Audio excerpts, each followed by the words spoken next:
Welcome to Outcomes, the healthcare and biopharma marketing podcast, where marketing leaders discuss the most effective strategies for the health sectors, coming from a digital-first, AI-powered perspective. Hello, everyone, and welcome to our next episode here of our Outcomes podcast. Today, I have here with me Heather Cumens. She is an SEO strategist at Emagine and Emagine Health, and we are going to continue talking about one of my favorite topics. Ironically, one of my favorite topics because it's one that I can't claim to ever understand all that well, even though I've been in it for 20 plus years. I always say when I'm talking about SEO that even today, it is the topic of all the things that we do and all the digital marketing, various strategies and tactics. I think it's the one that has always had the most mystique, is the most misunderstood, is possibly the most complex. And I think that's been true over the 20 plus years that I've been around it. And it continues to be because it's never the same. I mean, I think it practically changes every day. And that's one of the things that we're, really what today's topic is about. We're going to talk about algorithm updates and changes that affect everything you do SEO, how you approach it, your rankings, the traffic that you're going to drive to your site, how Google views the quality of your website, and all that stuff. So that's why we have Heather here. Hi, Heather. Hey, thanks for having me today, Bill. Of course. So let's jump right in and let you do some of the talking here. First, just give me a general overview of what is an algorithm update. Mhm. Well, you really hit the nail on the head with your intro about the mystique and the mystery around SEO because Google does change its algorithm on a daily basis. They're constantly checking things in search to see what will better fit user intent, what will, really change their business to be better suited to the end consumer, the end search consumer. So a Google algorithm update is simply a change to the ranking factors in Google that affect your site's rankings. So those changes can be something small, like maybe the way that the search results show, or it could be just slight movements up and down within the rankings of a website. All of that could be algorithmically generated or driven. But it's really just a change to the way that Google views search intent, search rankings, all of those different aspects of the website. And how do you know about them? Like, does Google release information on these? Do we just learn of them as like an industry sharing information, or you through your own clients? Like, how are the various ways you learn about these changes? All of those. So, there are really kind of three different aspects of Google algorithms. You've got your core algorithm updates, which are typically announced, and Google has a search dashboard where they give a status update that tells how long the algorithm's been rolling out and gives just really very basic information about the fact that there is an update like ongoing. And they actually do announce some of the other algorithm changes that they make. For instance, in September, they announced a new helpful content update, which is really a large update that's going to affect a variety of sites and really examines how helpful the content on your website is. And so that one was announced as well. And so some of them are announced. Google alerts the industry as a whole via the search dashboard that there's drastic change happening. But a lot of them are unannounced. And so Google really makes changes, like I said, on pretty much a daily basis where they're just testing out different, nuances to the algorithm to help with search compatibility, search result processing, all of that. And so a lot of those aren't announced. We have some tools that we use as strategists, of course, that are like volatility rankers that examine websites across a variety of industries and really kind of give us alerts when there's high volatility in either certain industries or within kind of internet search as a whole. And that can be indicative too of the fact that there's an algorithm change going on. So really kind of all of the above. You have have to be alert on a daily basis. I do weekly checks for my rankings for all of my websites, really looking at some of the keywords that my clients are hyper focused on, and really kind of keeping, weekly and daily tabs on those so that we can react to any changes within the search results very quickly. So, yeah. So one of the things I've always wondered, Heather, and this is just to get your opinion on this. I've always wondered how Google views SEO and the SEO industry, as opposed to, again, just letting companies develop quality content and not having a bunch of experts and professionals like yourself doing some of the technical things and advising on the back end. Are Google and SEO industry allies, or does Google wish that you didn't exist and you would just let companies have quality content out there and not be trying to manipulate their rankings per se? That's a tough question. I'd say there's probably a mixed emotions on both sides of the SEO and Google relationship there, right? There are definitely some love-hate factors on both sides. I think for Google, yeah, they want to provide quality to search users. That's really what their business model is based on. That's really how they drive their ad revenue. That's really how they get more people to use Google as a search engine. And so if we do things from like a black hat SEO perspective that are outside of the realm of guidelines that Google gives us, then they definitely frown very heavily on that. And really that goes back to our core topic of algorithm updates, because those are some of the practices that Google just absolutely smacks our hands on in these Right. algorithm updates. Those are the sites that typically tank after a core algorithm update if they're hit by one of those type of practices that they haven't or shouldn't have been doing according to Google. Now on the flip side of that, I think if we are providing helpful content, schema that helps Google to understand what entities are on our page, if we're doing some of these things that Google really asks us to do within their guidelines, then I think that we're actually an asset to their business, because Right. we're helping them to give users better search intent, better quality results. And so, we've talked about before in healthcare that the healthcare market in general is moving more towards like a patient-centric type of focus. And Sure. so Google to me has the same user-centric type of focus, is that they want to answer your healthcare questions. They Right. want to be able to meet you exactly where you are on your customer journey and quickly and easily give you the information that you were looking for. So, as an SEO strategist and as a white hat SEO practitioner, maybe I should clarify that, is that for our clients, we only use white hat techniques that are approved by Google. And so in that realm, then I am kind of an asset to Google in that I am giving them additional information. I am providing them with key on-page data that helps them understand what my page is about. And I'm not trying to scam them about the Right. content that I have. You know what I mean? And Right. that's what they're looking for with all of these algorithm updates, whether it be a helpful content update, whether it be something related to EAT, our experience, expertise, authority, and trustworthiness.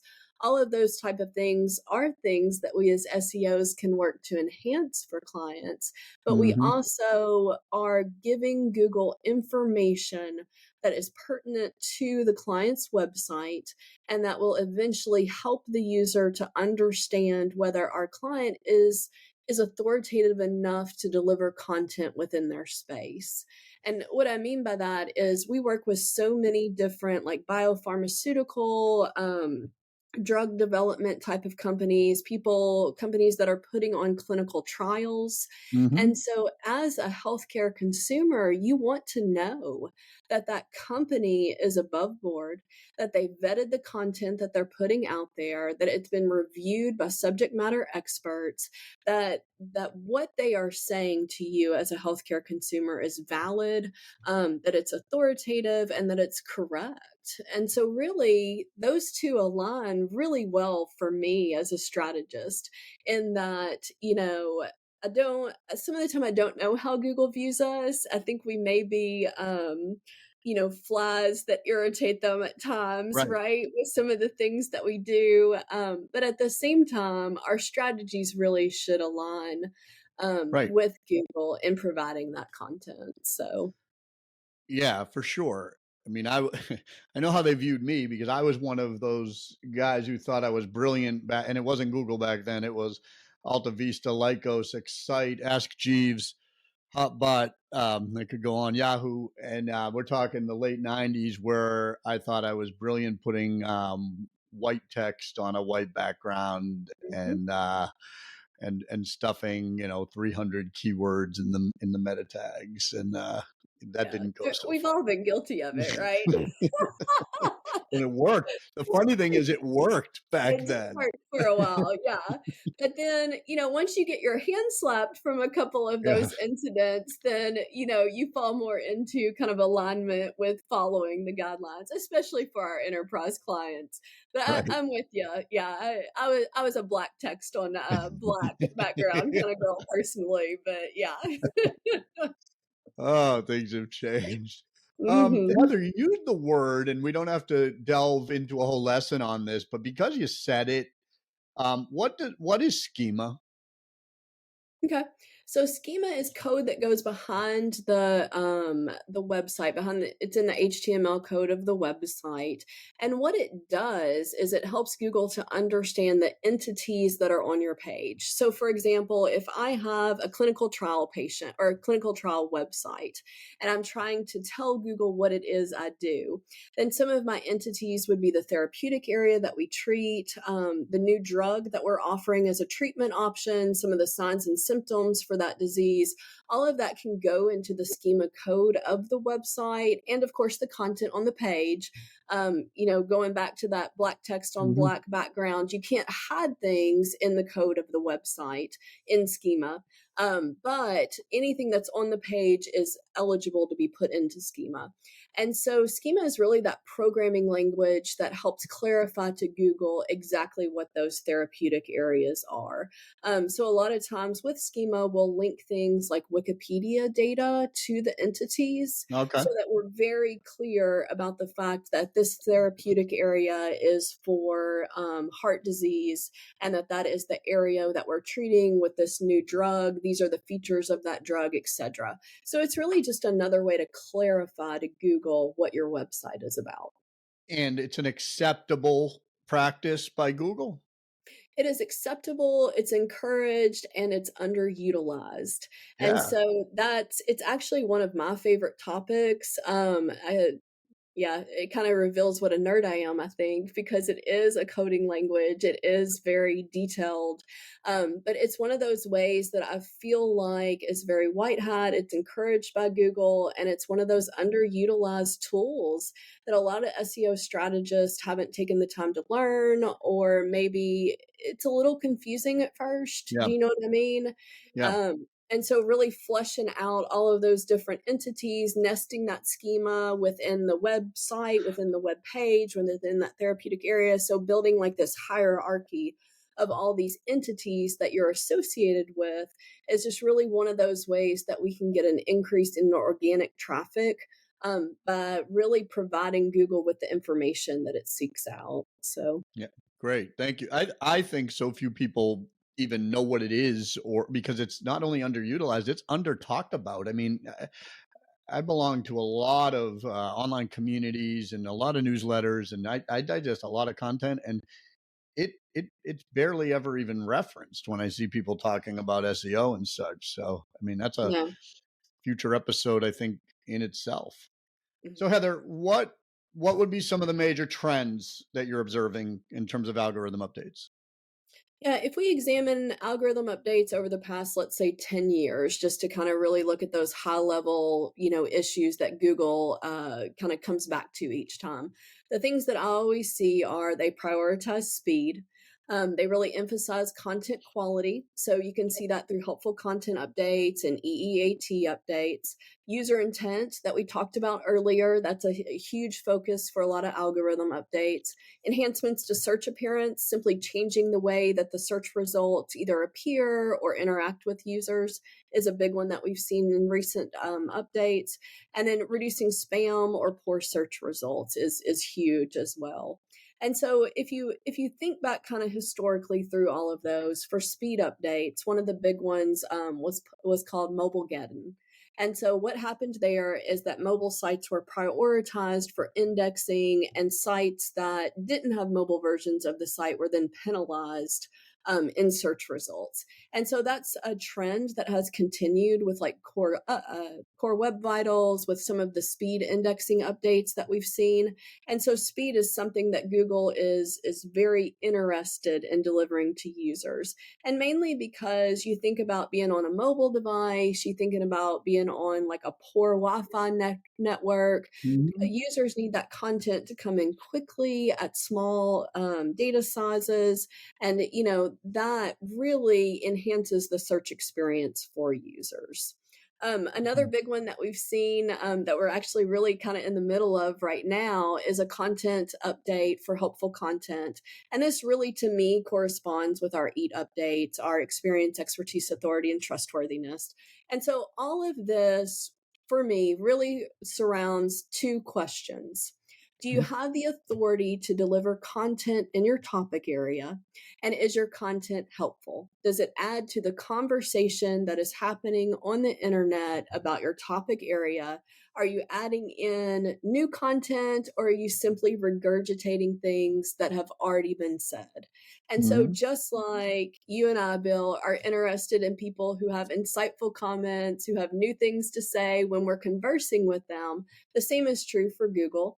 They're looking for people who are adding interesting information to the conversation. Mhm. And so, infographics, new statistics, new research in our therapeutic areas are all really great ideas for our healthcare clients to Mhm. add to their websites and to their content, because it really gets at that helpful, useful, pertinent, information being added to the conversation. And then I think one of the other trends that I mentioned, that user intent, Mhm. again, Google is hyper focused on delivering to the user what they're searching for. So you Yep. think about in the pandemic, we went Mhm. through a period where masks could have meant like Halloween masks. It could have Mhm. been like a face covering for work that you Mhm. need, like a welder's mask. All of these would have been in the search results pretty prolifically, maybe peppered throughout. Definitely kind of a surge for Halloween masks around that October timeframe, etc. But in during the pandemic, so let's say maybe May 2020 and beyond, right?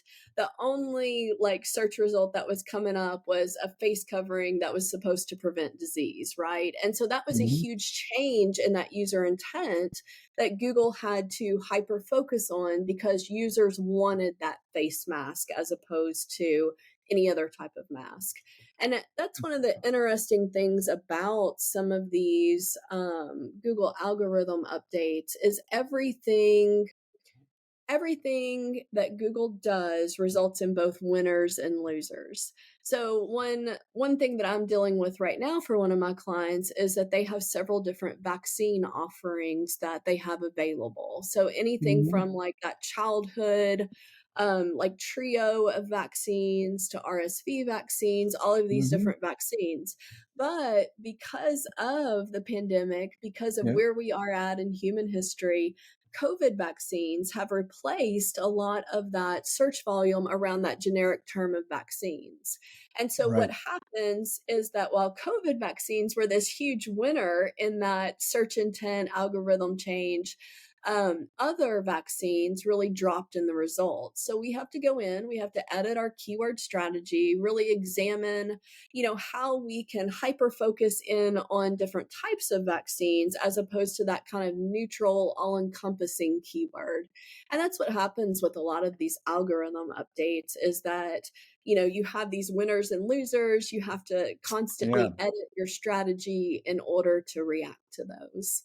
So So if someone just searches for vaccine and most of the results are COVID centric, it's not just because the internet's been flooded with more content around that. It's also, you're saying, if I'm understanding right, that Google's algorithm is reflective of what it knows are more current trends and user intent, correct? Correct. Yeah. So, any current news items, trends within consumer behavior, all of that can factor in and be represented within the algorithm. Because again, the goal for Google is to provide valid search results. And Yeah. so, if they decide that the term vaccine is really, oriented towards the COVID vaccine, then those sites will come up in rankings and other sites will come down. Right. Yeah, that Mhm. makes perfect sense. Combined with the fact that I'm probably right in assuming that they also are flooded with content around the things that are more current. So it's a mix of the algorithm reflecting it, and there's going to be a heck of a lot more content in Google about COVID vaccine versus the flu vaccine or RSV and other Mhm. vaccines. Mhm. Yeah. Um, the other thing I want to touch upon, Heather, and I think I think this is a little bit of a speculative conversation. It's obviously the hottest topic around, but with regard to AI, and you know, again, I realize it's just what we think at this point in terms of how Google's algorithm will view AI generated content. I think there's been a lot of debate. I think some people have even posted some results and things they've observed so far. Um, and some people say that, oh, Google will penalize stuff that they know is ChatGPT generated completely. I think the other side of this is I've always said, well, as long as it's quality content, does Google really care who wrote it, what generated it, where it came from, as long as it's real, as long as it's true? I'm sure the answer is going to be some mix of those things, but I did want to just quickly get your perspective on anything that you either know so far or you've seen so far, or where just in your opinion, where that's going to go. Well, it's so relevant because we've just rolled out the September helpful content update from Google. And so the biggest change or the most notable change that we saw in that is that they actually changed their Google Quality Rater guidelines for helpful content. And so the old verbiage used to read something that was along the lines of helpful content written by people for people. But as Sure. of September 2023, that same phraseology now reads helpful content created for people in Wow. search results.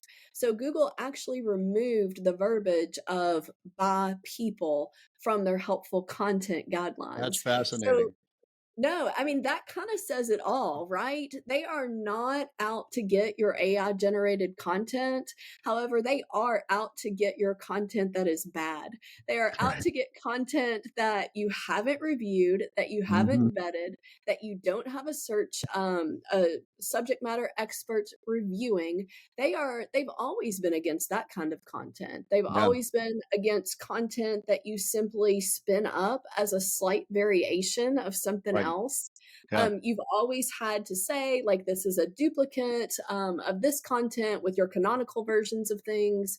And so all of that is in alignment with the same status that Google has taken for a number of years. So no, I'm not scared of AI generated content. I don't think our clients should be. It Yeah. is a great tool for both productivity and for cutting down that initial first draft writing time. Yep. And I think it should be used as such. I do think people are making a mistake if they take a completely AI generated article, don't vet it, don't check their facts, Yep. and don't have a subject matter expert review it. That's definitely a mistake, I think, but that is against every helpful content guideline Yep. that we've been given And because possibly it's humanize just it a little bit with tone, I think, as well.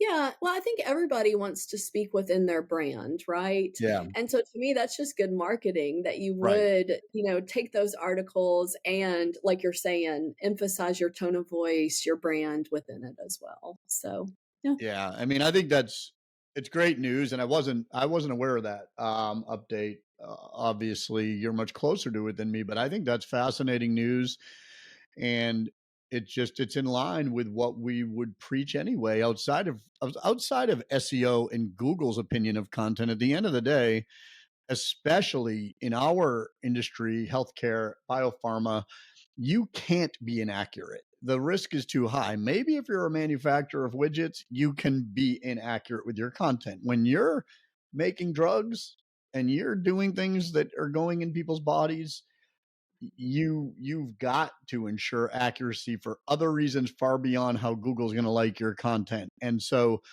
it's just completely in line. Make sure, it's human oversight. It's leverage AI as an assistant, as a force multiplier, as a way to do more things faster, but make sure it's right. Mhm. And I mean, that's best practice anyway. And it seems to be, from what you're saying, that at this point, at least, Google's on the same page there, which is great. Well, and just another interesting statistic that I recently read is that ChatGPT is inaccurate about 30% of the time. So to me, you should be finding some mistakes in what's generated. And Yeah. it's really important to check for that. So yeah. Yeah. There's been out there in kind of the chat GPT zeitgeist, it appears to be that it's gotten less accurate over the past several months. I don't know why, and I don't know if that's true, but that seems to be the general conversation, is that people are observing the accuracy has gotten worse for some reason. So we'll see. I mean, we're not an expert on what goes on in that whole algorithm. That's a different conversation.